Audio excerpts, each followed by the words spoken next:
moito gracias por todo, a María da Plata, por esta exposición tamén exhaustiva, a que nos indicou un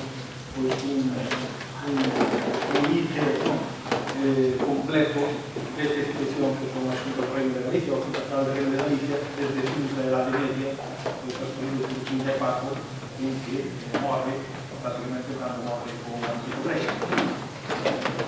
Ben, agora hai tempo para debate, os organizadores deste congreso dixeron que fixese unha pequena síntesis destacando aqueles puntos principales das intervencións. Isto sempre ten algo de subjetivo, pido que disculpas aos conferenciantes porque non podo semente resumirlo todo, nin é o caso, e a miña percepción dos problemas non é a mesma que teñen eles, non? En todo caso, pois podese, digo, as opinións ou o debate pode ser sobre os puntos que eu enumerei aquí ou sobre outros que pois como a persona se lle ocurra, non? Eu destacaría, repito que pido disculpas aos conferenciantes, así para terminar o profesor Molas, non? Como moi exhaustiva, detallada. Por un lado, o que dixo primeiro, digamos que o significado que ten esas dúbidas terminolóxicas, non? Co monarca, na época de Borbón, siga cos mesmos títulos que tiña na época de Austria. Despois que se fale de reino, que se fale de reinos, é que hai nos testamentos de comezo do século XIX, pois o concepto que teñen da monarquía sea un concepto puramente patrimonial. Que isto parece que cuestiona un pouco algunha línea historiográfica que insiste moito en que no século XVIII este concepto de monarquía patrimonial tende a desaparecer, no seu lugar pois emerxe, non? A idea de interés nacional, de interés dos súditos da monarquía, de interés do territorio, e isto iría vinculado, en certo modo, pois tamén ao fortalecimento dunha idea de nación. Repito que este concepto patrimonial parece que, na miña opinión, tendría, polo menos, a relativizar o que acabo de mencionar, non? Outra cuestión tamén é o reforzo do poder real no século XVIII, non? Isto parece evidente. Isto a veces enfocouse tamén por parte historiográfica, enfocouse de forma distinta, non? Por exemplo, sobre os decretos de nova planta, non? Pois tense presentado por algúns autores como digamos que un acto de modernización, non? A modernización da Corona de Aragón, estou me referindo á historiografía en xeral, non? Como un acto de modernización, de abolir institucións que, de certo modo, arcaicas, e no seu lugar, pois, poñer outras digamos que máis eficientes. Creo que isto tamén, vamos, que non é a opinión del, me parece, creo que este feito a investigación non o acredita, no sentido de que trasplántanse no aspecto, por exemplo, nos reximentos, etc., a venalidade, parcialmente a venalidade que existía en Castela, non? En todo caso, este traspaso de institucións de Castela a Coroa de Aragón é un pouco, digamos que se quere un pouco paradóxico, porque faise no aspecto administrativo, non no aspecto fiscal, e despois no aspecto fiscal, a mediados do século XVIII, queres implantar en Castela o modelo especialmente de Cataluña, cousa que non se consigue.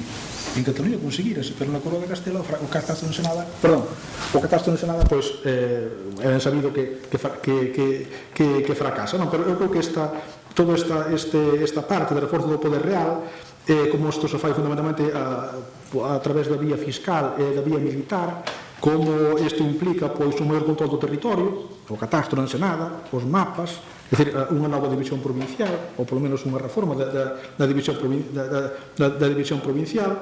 Este reforzo do poder real tamén ligado á ampliación da capacidade que ten o monarca de proveer oficios, incluídos os eclesiásticos, despois do concordato de 1753, pois sería outra cuestión a ter en conta, non?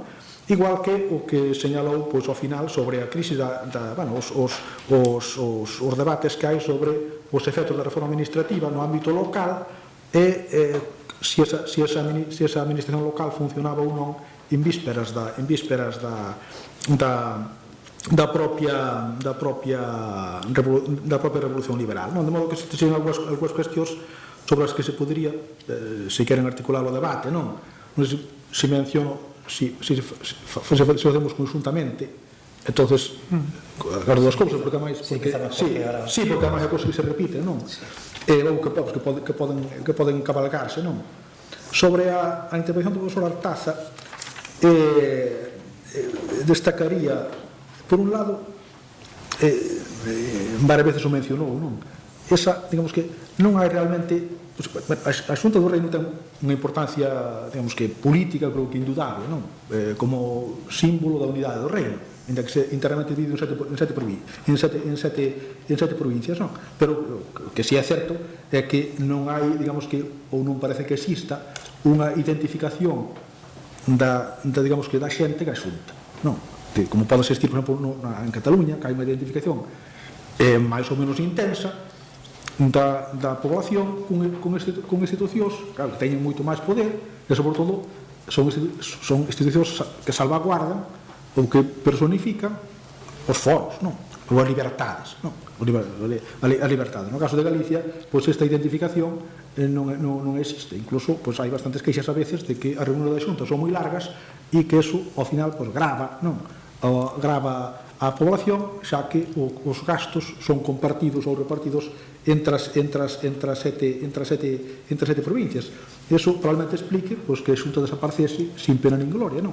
Que houvese, digamos, unha reivindicación política desta institución, repito que ten importancia, pero é unha importancia pois, que non é comparable a de outras institucións que funcionaron en outro contexto con outros poderes e capacidades moi superiores a que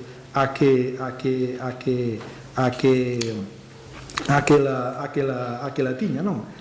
Tamén o aspecto de que non, como a Xunta está controlada polas cidades, o sea, que non permite, non, que este órgano actúe, digamos que con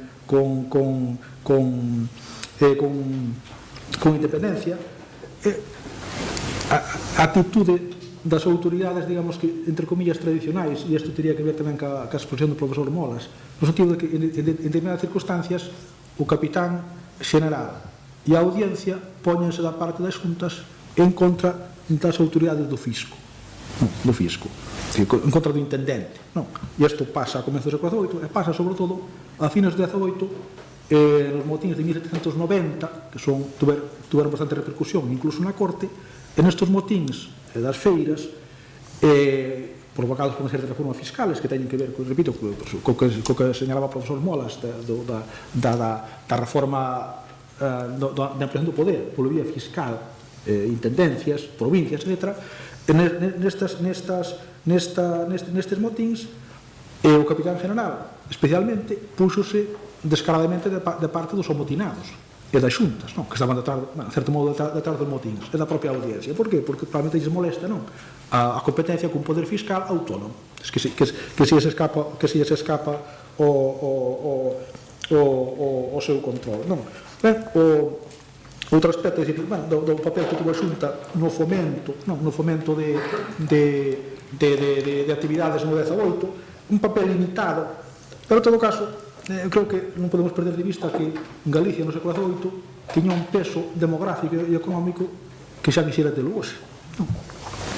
Éramos o 13% da poboación, a primeira potencia en produción de lenzos, exportábamos moito gano e tamén moitos homes, non? Pero hoxe somos menos do 6%, e a este paso, pois, seremos menos, non? Entonces, o peso do país era, a veces, tiña pouco que ver ca Xunta, non? Si, algúns aspectos dos que destacaría, non? Destacaría das súas intervencións. Así que... Bueno, sí, me parece diré algo que sí. Ahora abre su turno de intervencións, entonces damos a palabra a que o cunha un mellor, non? Para as persoas que queren intervir, non? Sobre estes aspectos ou outros.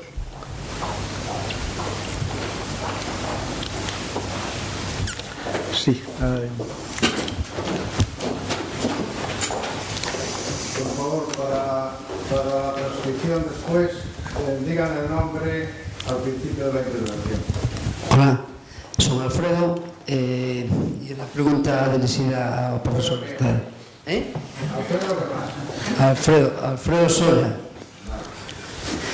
Sí, bueno, cando falo do conflicto cidades-xunta, hai 7 cidades, 7 provincias, son todas, por así dicilo, ca mesma forza enemigas da xunta, ou que destacan unha ou dúas, neste caso Santiago e Coruña, que son as que verdadeiramente teñen forza e se opoñen ao goberno máis da xunta? Non, son todas, non é unha cuestión de tipo de enfrentamento pola capitalidade, non? De feito, houbo reivindicacións da capitalidade de Galicia por parte tamén de Ourense, de Betanzos, de Lugo, o sea, non se chega, é unha das eivas da Galicia moderna, non? E contemporánea, non ter realmente unha cidade como a referencia, precisamente xa nesta época, aínda que Santiago, e mesmo ata entrado o século XIX, intitúlase Antigua Capital del Reino de Galicia ou Capital del Reino de Galicia, non acada o título. É xeral, por exemplo, a protesta ou das que teño aquí recollidas en contra da Deputación esta permanente é da cidade de Tui, que teóricamente pois é un concello moi pequeniño, con poucos rexedores, pero sin embargo non se quere en ningún momento perder ese contacto directo coa coroa. E hai unha cosa moi clara, que isto o di moi ben o profesor Fernández Albaladejo respecto ás Cortes de Castela, e que aquí sucede un pouco, é que o núcleo duro do constitucionalismo castelán non son as Cortes, son as cidades.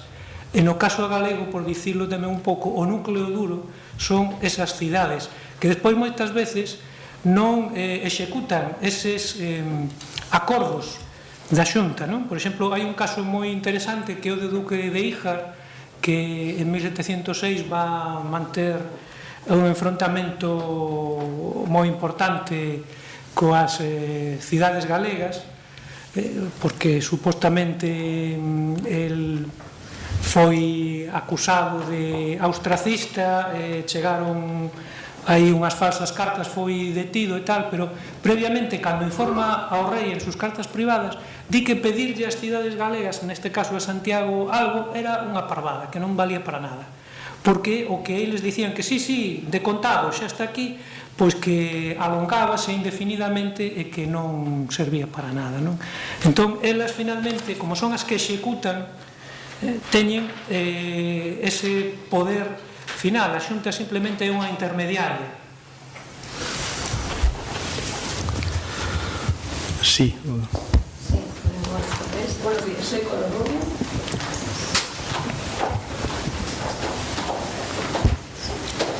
Soy Coro Rubio y quería dirigir un par de cuestiones tanto a Pere Molas como a Manuel Artázar. A Pere Molas quisiera que se extendiera un poquito más en esa línea de explicación de los impulsos centralizadores y homogenizadores de la monarquía borbónica del antiguo régimen, pero desde el aspecto de cuáles son sus límites, porque esto es importante para luego el 19. La monarquía del antiguo régimen se caracteriza por una pluralidad de jurisdicciones, entonces no sé, quisiera que hablara un poquito más de ese... Sí, sé que la cuestión es difícil. Sí. Y a Manuel Artázar también otra cuestión difícil, por eso lo planteo en la medida de lo posible. En fin. Le ha otorgado una importancia muy grande a esta Junta General del Reino de Galicia y quisiera también que explicara por qué esa potencialidad de construir identidad regional que ha sugerido. ¿Qué tenía esa Junta, aparte más allá de ser una institución pensada para el común de los territorios gallegos, que fundamentara este planteamiento? Gracias. Pues eso sí, bueno. Lo que me propone es, yo casi le voy a contestar la pregunta. Es una especie así de hipótesis contrafactual, y luego volveré. Es decir, ¿qué hubiera pasado si no hubiera habido rebelión contra Felipe V, como no la hubo en el País Vasco, en Navarra? Si hubiera atrevido el gobierno, o hubiéramos tenido en la Corona de Aragón un proceso de erosión de las autonomías, como hubo en el caso de las instituciones vascas, ¿no? Que los límites pues pueden ser las posibles resistencias que se encuentren y los inconvenientes que pueda representar el poder central de enfrentarse o suprimir las otras autoridades. También es cierto que en escritos posteriores o incluso anteriores al decreto de abolición de fueros, la idea esta de que se suprimen porque ha habido una rebelión, hay escritos anteriores de la raíz está en la existencia de fueros, que mientras haya fueros haya rebeliones, de manera que hay unas raíces en el pensamiento de la administración central, yo creo que previo a la llegada de los Borbones, de que quizá en un momento u otro, o de que sería conveniente que se suprimieran los fueros de la Corona de Aragón. Hay una especie de cadena, ¿no?, que se puede aplicar a otros lugares, por ejemplo a Mesina, ¿no? La ciudad de Mesina, que se subleva en tiempo de Carlos II, se construye una ciudadela, se suprime la autonomía municipal. Y luego se hace lo mismo después en Barcelona. Luego, otro tipo de límites. Claro, en el momento en que se implanta, se suprimen las instituciones existentes del Principado de Cataluña, bueno, hay quien dice, se podría suprimir la jurisdicción señorial, que es muy extensa en el Principado y territorialmente, geográficamente y poblacionalmente. Pero naturalmente, como el grueso de esta aristocracia absentista ha sido fiel a la dinastía borbónica, pues el régimen señorial no se toca. Y bueno, yo ahora contestaría un poco a las preguntas por relación que me ha hecho el profesor Pejerto. Claro, en nuestros días ya la historiografía yo creo de que en Cataluña y en la Corona de Aragón pues es completamente contraria a ver cualquier elemento modernizador en la nueva planta. Esto quizá podría ser aceptable que lo escribiera Vicens, en parte por reacción a la historiografía nacionalista, Vicens y su discípulo Mercader, también en las circunstancias en que se escribían, unas circunstancias políticas que no permitían una expresión libre, pero claro, hay dos puntos de esa posible modernización, o tres. En primer lugar, en general, claro, esta modernización no funcionará en Aragón, donde el régimen político era el mismo, y ni siquiera en Mallorca. Al contrario, Aragón sufrió un proceso que se llama de periferización económica, en parte en relación a Cataluña. Luego el catastro, evidentemente, tenía sus ventajas. Es decir, claro, no se implantó la administración castellana en tanto cual, sino en cuanto beneficiaba al centralismo. Y si en Castilla, desde tiempos del conde duque, se habían intentado suprimir millones y alcabalas, y volveremos a encontrarlos a los límites. Los límites podrían ser las oligarquías urbanas que no están interesadas en que desaparezca. En cambio, ahora aquí, como se puede utilizar la fuerza, pues se establece un impuesto, bueno, que en el caso de Valencia se le va a llamar equivalente, porque se quiere que sea equivalente a las rentas provinciales, pero dentro de sus ventajas no es un impuesto proporcional a la riqueza, porque su monto viene fijado por el secretario de Estado de Hacienda, luego redistribuido por el intendente, luego por los corregidores, y luego es una aproximación relativa. Y otro aspecto, se podría decir, sí, pues efectivamente es una mejora, la distribución interna que se había ido haciendo a lo largo de la Edad Media, de las veguerías, pues estaba lleno de encabalgamientos, de enclaves, y desde este punto de vista, al establecerse los corregimientos, pues aparece más racional geográficamente. Pero al final el criterio para adscribir un pueblo a un corregimiento o a otro es que haya el número de municipios suficientes para mantener al corregidor y al alcalde mayor, de manera que al final tampoco es una racionalización del aparato del Estado, o a quien sirve fundamentalmente es al propio aparato del Estado y a su subsistencia. Yo no sé, podría contestar muchísimo más, pero la pregunta es de enjundia. Sí, quedaba... Sí. Contestas tú Bueno, como ya comenté en su momento, la Junta se titulaba oficialmente, firmaba sus escritos como el excelentísimo señor, muy noble y muy leal Reino de Galicia, es decir, que Galicia eran ellos, a efectos de interlocución con la monarquía y sus ministros, y de hecho probablemente sea la Asamblea Representativa Española con mayor número de honores. A los de fines del siglo XVII y aumentan todavía en el XVIII. Además todavía tenemos los escenarios, aunque ningún xunteiro de la actual Xunta Autonómica se haya decidido a evocar a lo mejor alguno de esos ritos de antiguo régimen. Cada vez que iban a entrevistarse con el gobernador al Palacio de la Audiencia, lo que hoy se conoce como Capitanía General, pues le rendían honores varias unidades militares, se abatían banderas, lo recibía a la puerta del edificio el gobernador con todos los miembros de la audiencia, en fin, y sesionaban en la sala del Real Acuerdo durante ese momento. Entonces ellos constantemente hablan siempre como el Reino de Galicia. Entonces fijémonos en la gran contradicción que hay entre quienes pretenden ser el Reino de Galicia, pero que desde sus ciudades se les dice, ojo, que como no votes lo que yo te digo, no vas a cobrar a la vuelta, que es lo que hemos encontrado muchas veces. O a pesar de que tenga usted que llevar un poder abierto, libre y sin limitación alguna, jure delante de nosotros que va a hacer lo que nosotros le enviamos, ¿no? Y se producen, de hecho, conflictos entre la ciudad y sus diputados, porque a veces ese diputado, estando en junta, siguiendo las ideas del antiguo régimen, en ese momento se consideran como el Reino de Galicia y él obra en consecuencia. Pero claro, tenemos que tener muy en cuenta que ninguno de estos diputados, como pasa durante el antiguo régimen, se considera él individualmente como representante del Reino de Galicia, sino como representante exclusivamente de su ciudad y su provincia.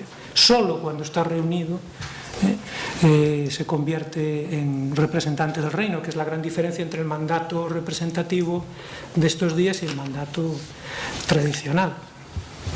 Entonces, le doy importancia en el sentido de que esta asamblea sirvió, como decía muy bien Castelao, para mantener esa identidad, para, sobre todo, la idea de una Galicia unitaria, porque esas provincias son unas provincias meramente administrativas, ¿no? Pero, claro, es un gran fracaso el que precisamente durante la segunda mitad del siglo XVIII, que se están intentando convertir en cuerpo de provincia, por ejemplo en el caso de Cantabria sus juntas, o que en el caso de Asturias también se están estableciendo las ordenanzas del cuerpo de provincia de la Junta del Principado, o no está, tengo que comentarlo aquí, nuestro querido Chema Portillo, que por el contrario sostiene que durante la segunda mitad del siglo XVIII y con los Borbones es cuando realmente se constituyen las provincias. En el caso del País Vasco, aquí nos encontramos que hay unos intentos muy tímidos de crear una estabilidad a esta institución y se boicotean por parte de las propias ciudades, ¿no? De forma que, claro, su rastro después es muy escaso porque, como dice el profesor Pejerto, nadie quedaba allí para poder mantener su legado, no tenía ni siquiera un archivo propio salvo un armario, y este va a pasar a la Diputación de La Coruña cuando concluye el antiguo régimen.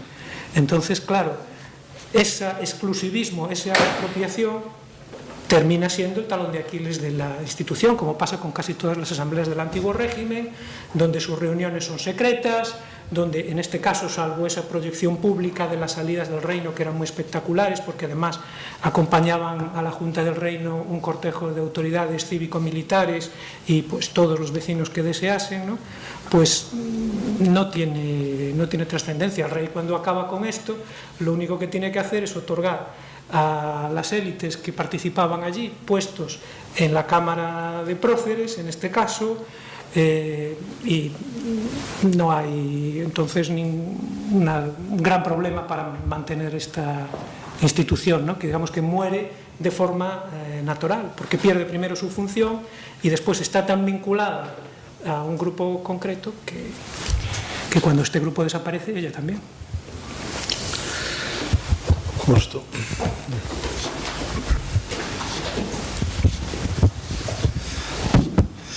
Bueno, dos cuestiones. La primera se refiere al efecto de la excepcionalidad vasco-navarra sobre el resto. Es decir, Mañé y Flaquer en el siglo XIX hablaba del oasis vasco y esa existencia o persistencia de los fueros vascos, aunque fuera una anomalía constitucional durante el 19, tuvo un efecto emulativo bastante claro sobre provincialismos y regionalismos en España, ¿no?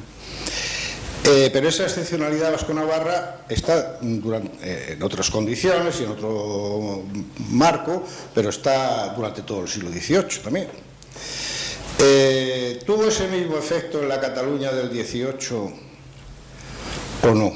¿Y por qué? Si lo tuvo, perdón, si no lo tuvo, si lo tuvo, el por qué es claro, ¿no? Si no lo tuvo, ¿por qué? ¿Y en Galicia hay algún indicio de que el ejemplo vasco sea utilizado para apoyar alguna reivindicación de la Junta del Reino frente a la monarquía o no?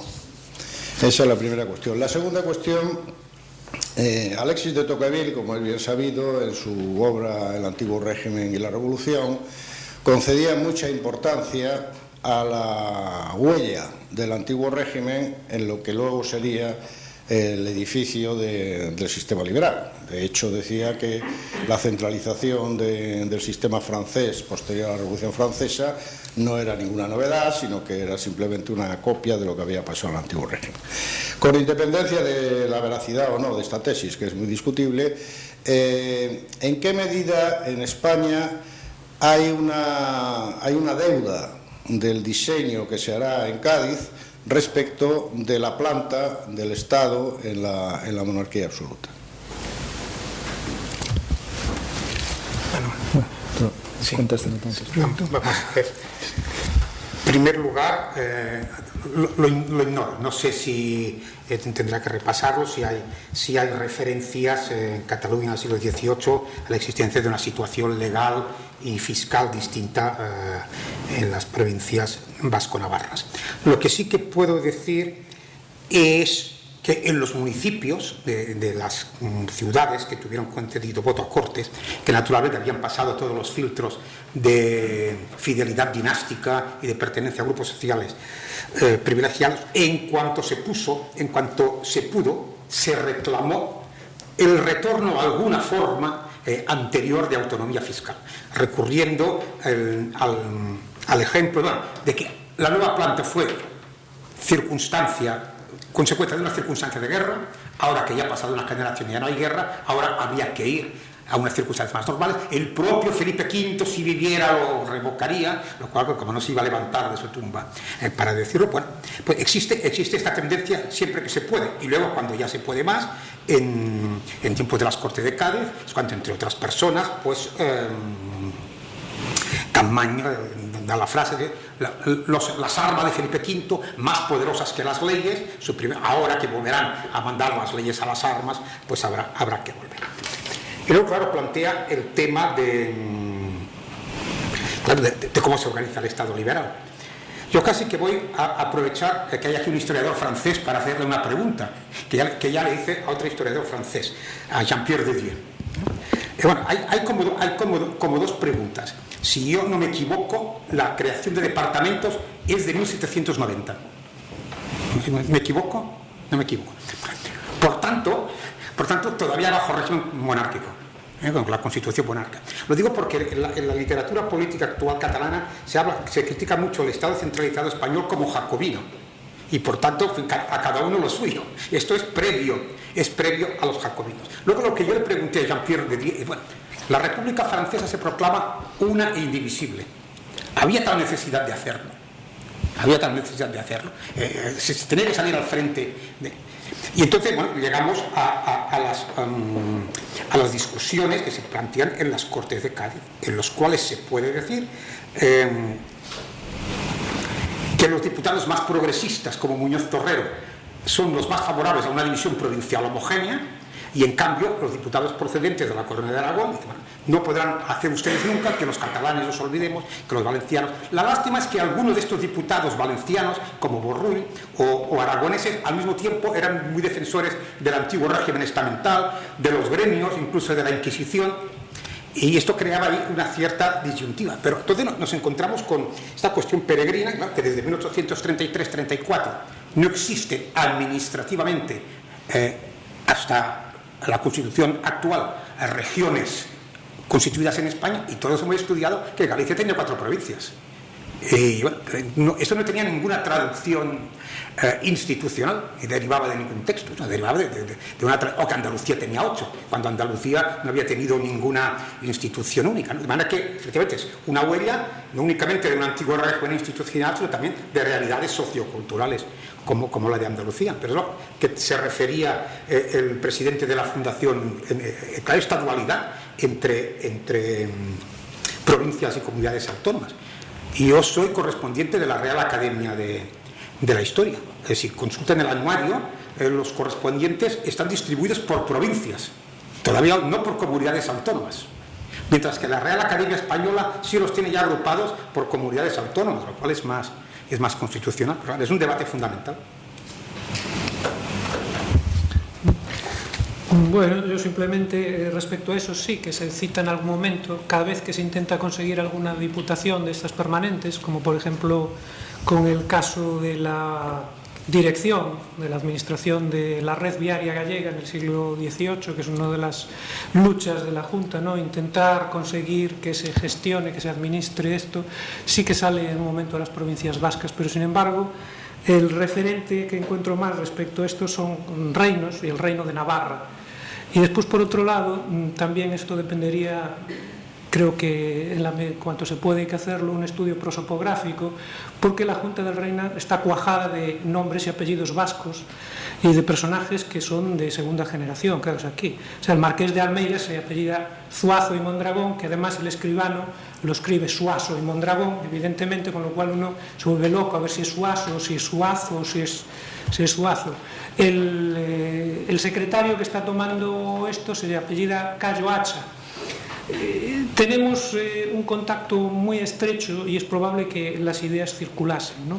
O sea, habría que ver todos estos diputados, estos Mondragón, estos Hichaso, hasta qué punto, qué bibliotecas tenían, qué formación jurídica, porque muchas veces a la hora de enfrentarse, por ejemplo, a Felipe V, ¿no?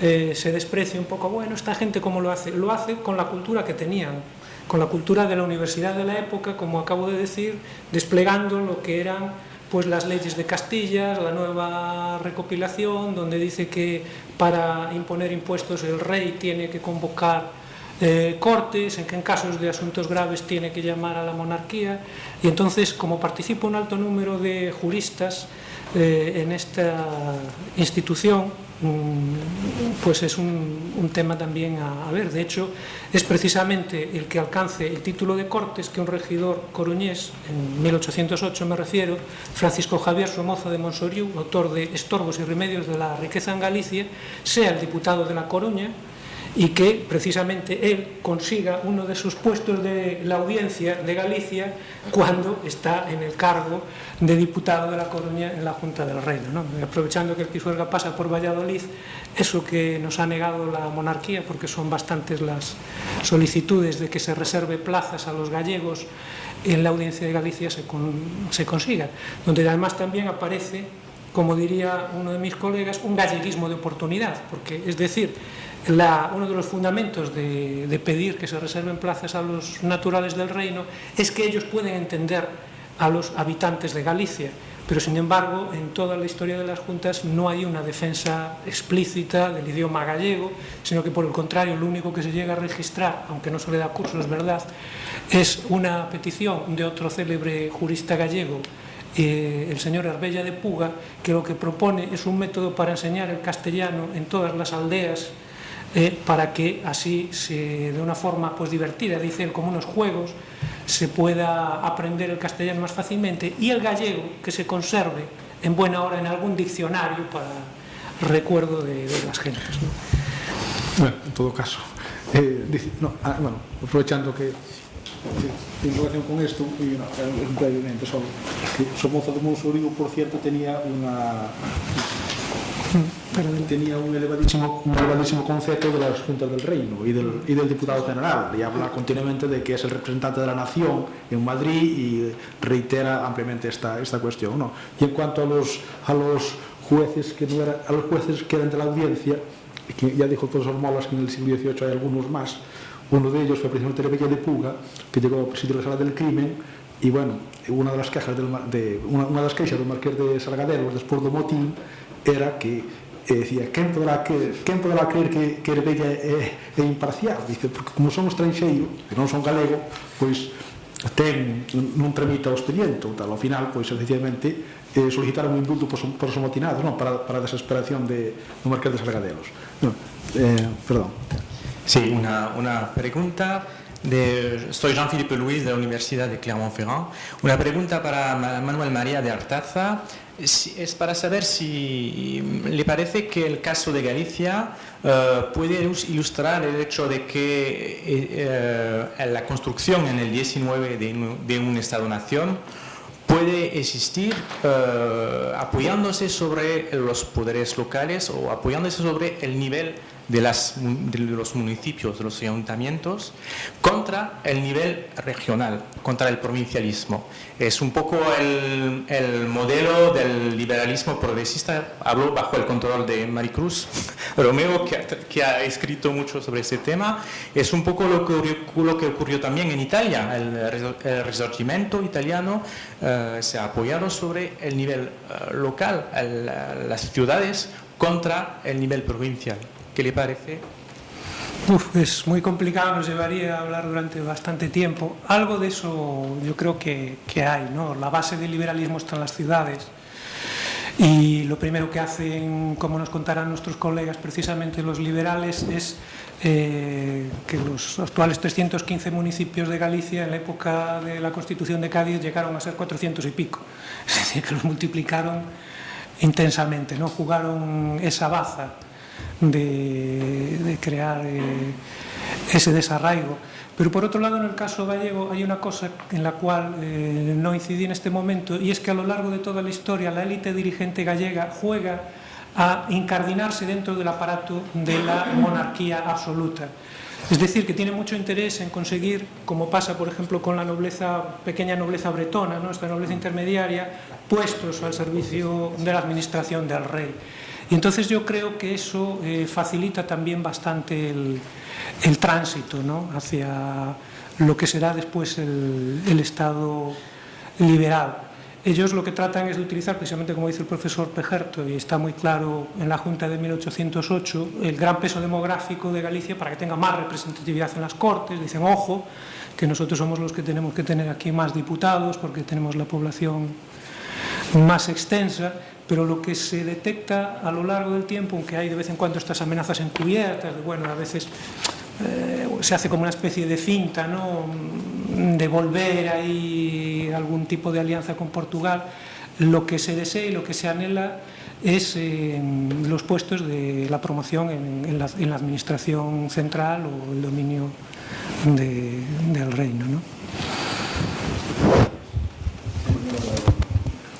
Sí. Quería hacer una puntualización aquí. No, es que el profesor Luis no te ha contestado a esa pregunta. De la República no has enseñado el trapo y no ha entrado. O sea, de los departamentos. Entonces me voy a atrever, porque que yo sepa, la Constitución de 1790 efectivamente establece los departamentos, pero el gobierno de los departamentos es elegido por los propios departamentos.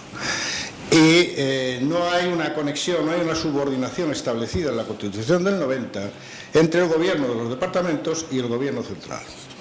Por lo tanto, la Constitución de 1790 francesa todavía no se puede calificar de jacobina en el sentido de que se hace después, sino que esta es la otra.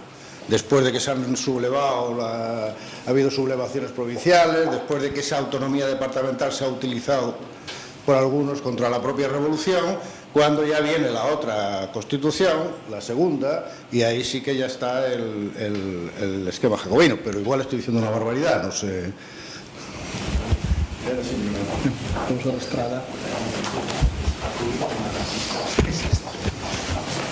No, Manuel Estrada, solo una cuestión al profesor Artaza.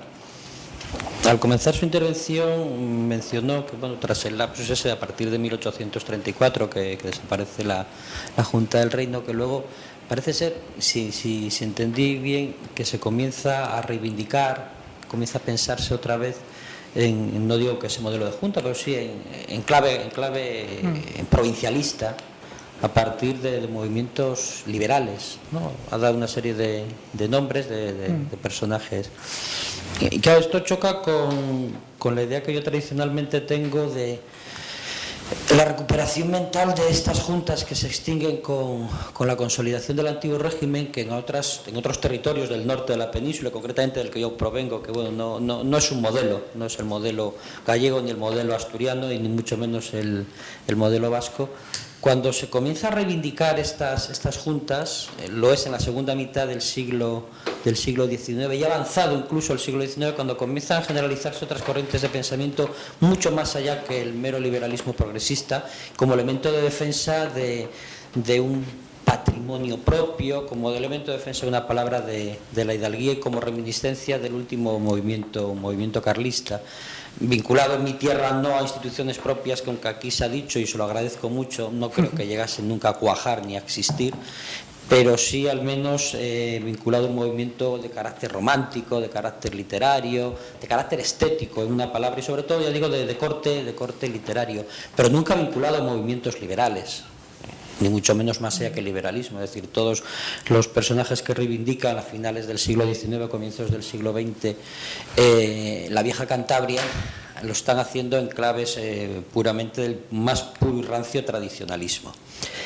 Y por eso ya digo la sorpresa que me provoca esta noticia. Y en segunda cuestión, yo no sé si lo noté, no lo noté bien. A comienzos del liberalismo se define en Galicia una única diputación.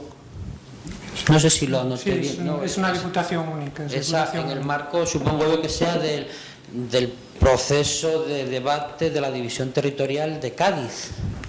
No lo sabemos, no es. Bueno, inicialmente aparece como diputación única, también al principio del trienio y ya después con la división provincial.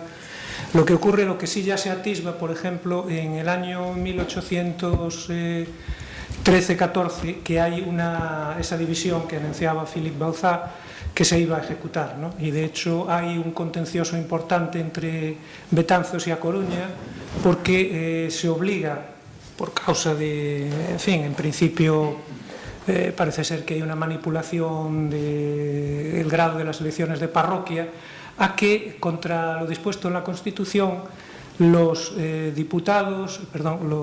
representantes, los electores de la provincia brigantina, que era en aquellos momentos más extensa y más poblada que A Coruña, fuesen a reunirse para hacer la elección de su diputado provincial junto con el coruñés a La Coruña, ¿no?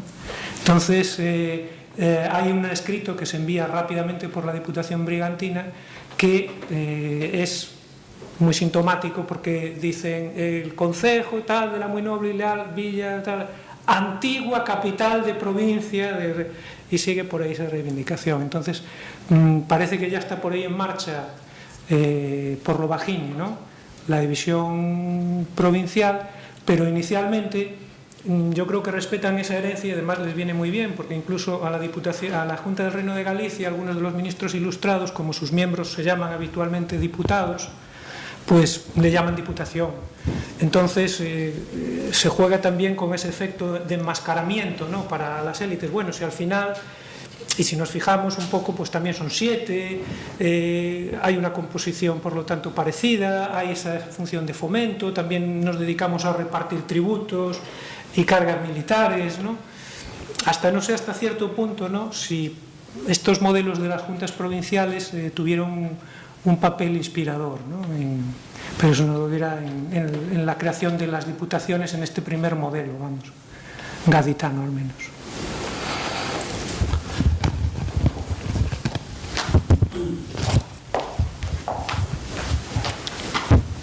Hola, bo día, son Xosé Ramón Veiga, da Universidade de Santiago. Teño dúas cuestións, unha para o profesor Molas e outra para o meu colega Manuel. El profesor Molas ha aludido en su intervención a esta práctica de evitar jueces de las audiencias fuesen propios de los territorios. Eso es algo que para Galicia, entre otros gracias a los estudios del profesor Pejerto y otros, pues sabemos que efectivamente aquí eso fue así. Yo lo que ignoro es si esto fue igual en otras audiencias. Creo que ha comentado que en Asturias también se procuraba que fuesen jueces procedentes de otros territorios los que allí... En Asturias hubo petición de que hubiera una plaza reservada para asturianos, no se concedió nunca. O sea que efectivamente llegaban de fuera. No, pero me pregunto un poco por otro lado, que justo era de entender a ver, porque estamos metidos en un mismo proyecto de investigación. ¿Hasta qué punto cree que esa presencia en las audiencias de gentes procedentes sistemáticamente de otros territorios diferentes pudo inducir de alguna manera, pudo tener alguna influencia en la creación en esos territorios, siempre hablando a largo plazo y sin entrar en ningún tipo de debate terminológico, de una identidad española o de una identidad supraterritorial? ¿Hasta qué punto pudo erosionar de alguna manera esas identidades tradicionales presentes en esos territorios? Sería la pregunta para el profesor Molas. Y la pregunta para Manuel María de Artaza tenía varias, pero luego en la comida comentamos alguna cosa. Al final, ya muy en 1800, al comienzo de la Guerra de Independencia, cuando se decide la creación de la Junta Central, hay sin embargo una tensión interna ahí. O sea, yo he visto que hay, desde algunos territorios, no podría concretarlos ahora mismo, hay una idea de que esa Junta Central Gubernativa en realidad no tenga una función claramente propia e independiente, sino que sea de alguna manera una función delegada de las propias juntas que se habían creado en los territorios. Y me gustaría saber si él tiene información sobre cuál fue la postura de los dos representantes que la Junta Superior de Galicia envió a la Junta Central. Es decir, si fueron partidarios de que efectivamente esa Junta Central funcionase no con criterios propiamente independientes, sino de una manera delegada respecto de las juntas que se habían creado por todo el territorio, lo cual daría lugar a un modelo prácticamente confederal, o si por el contrario esos diputados gallegos, esos dos enviados desde Galicia, participaron de la opinión que finalmente fue la que se impuso, de que la Junta Central Gubernativa tuviese existencia individual y que las juntas supremas de los territorios se acabasen convirtiendo en otras cosas, ¿no? Pregunta un poco pero no tengo respuesta. Hay que decir que puede ser que sea. Haré un poco de aproximaciones periféricas. Por ejemplo, dentro de esta política que me menciona de nombrar plazas que se llamaban nacionales, en fin, esto pasaba por encima, de mantener una proporción de jueces foráneos pasaba por encima de los criterios de fidelidad política, de vinculación familiar o de jerarquía social. Uno podía tener mucho enchufe, pero no iba a ser nombrado para la audiencia de Valencia si había un tope de valencianos que era que se consideraba. Entonces hacía su carrera en otras partes. Y sobre todo que las plazas de regente y fiscal fueran foráneos, ¿no? Y encontré una nota preciosa, claro, que no es ningún texto legal, es simplemente una indicación. El ministro de Justicia está advertido cuando haga una propuesta, saber si desequilibra en favor de los foráneos, porque si desequilibra en favor de los foráneos, esta propuesta no va a seguir adelante. Luego también es verdad que los jueces foráneos, podían estar un año o tres, o se podían quedar 30 o 40 años y casarse en el país y adquirir bienes raíces de allí. De manera que esto podría tener diferentes funcionamientos.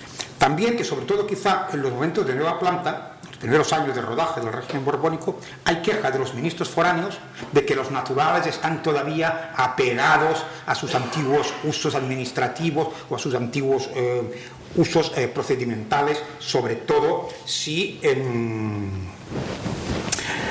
se conserva el derecho civil, porque a lo que ahora yo diré, pues, lo sé solo para el Principado de Cataluña, no sé si vale para el Reino de Aragón o de Mallorca. La cuestión del derecho supletorio. Vayamos a suponer que para aquel caso el derecho civil conservado pues no que en el siglo XIX se llevaban mucho, en el siglo XVIII, leyes municipales, no se prevé. ¿Cuál es el derecho supletorio? ¿El derecho público castellano? No, el romano y el canónico. De manera que hay una dificultad. También, según los territorios, si las élites del país se integran, como se ha visto, en un escalafón español o no. Por ejemplo, en Mallorca en absoluto. En Mallorca no hay nadie, ningún jurista que le interese salir de la isla. En Cataluña, en Aragón y en Valencia, pues hay algunos casos en que sí entra. Luego, otra gran sorpresa que yo me encontré cuando fui por primera vez al Archivo Histórico Nacional para reconstruir currículums a través de los famosos libros de plazas de la Cámara de Castilla. ¿Qué me encontré? Que en el siglo XVIII los libros de plazas de la Cámara de Castilla solo son para tribunales de la Corona de Castilla. Es decir, si un señor ha sido nombrado primero para Granada y luego para Aragón, pues por lo general los libros no se saben. Y todavía en los legajos que se conservan de verdad que es de la Cámara de Castilla, todavía llevan unas cartelas de principios del siglo XIX, Gracia y Justicia Aragón, con una escribanía propia en el Consejo de Castilla de la Corona de Aragón, diferente de la Corona de la Corona de Castilla. De manera que sí que es posible que estos jueces contribuyeran, pero en fin, habría muchas consideraciones a hacer. Luego cada sociedad reaccionaba completamente, diferentemente. Hay una famosa correspondencia entre un ilustrado valenciano, que era el hermano de Mayans, Juan Antonio Mayans, y un colega suyo catalán, Vega y Sentmenat, que el distinto grado de penetración del castellano entre las clases privilegiadas, que es muy superior en el Reino de Valencia que no en el Principado de Cataluña. Hay para la época de la crisis del antiguo régimen un dietario precioso del barón de Maldà, un aristócrata catalán fuertemente tradicionalista, adversario declarado de la Revolución Francesa, y en cambio en el cual pues, se pueden encontrar diferentes críticas de lo que podríamos llamar los castellanos. En todo caso, son los que tienen la culpa de que se haya perdido la guerra de la Convención, si no se hubiera perdido, etc. De manera que coexisten el tradicionalismo y la fidelidad dinástica con esta tensión interna y muy vehiculada a través de la lengua. Porque también se llamaba a veces al castellano en Cataluña la lengua del catastro, ¿no? Es la lengua a la cual se pagan los impuestos, ¿no? Pero no es para la relación de la sociedad. O sea, no puedo contestar un sí o un no. Yo solo muy brevemente, que estoy en ello, pero la impresión que tengo, porque no he llegado, no se conserva buena parte de esa correspondencia, pero el Reino de Galicia desde el primer momento, en 1808, lo que tiene claro es que hay que unirse.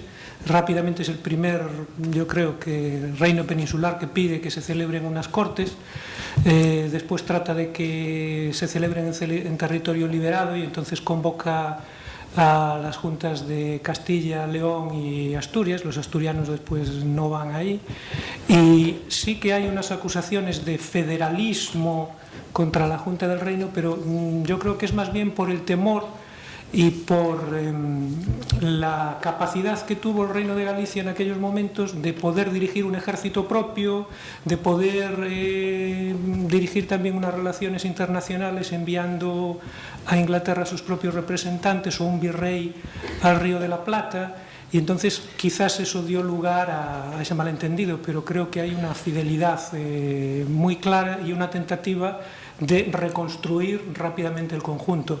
¿Qué ocurre? Pues lo que se ha dicho aquí, que en realidad la monarquía hispánica había surgido como un agregado de territorios del rey, y entonces eso es lo que encuentran Marx y Engels en su momento en sus escritos sobre España, que cuando llega Napoleón y piensa dar el golpe en la cabeza, se encuentra con que no hay cabeza, que hay 1000 cabezas, y que claro, el puzzle se le escapa, ¿no? Que esto no es como otro país europeo, es muy fácil, tomo esto y ya está.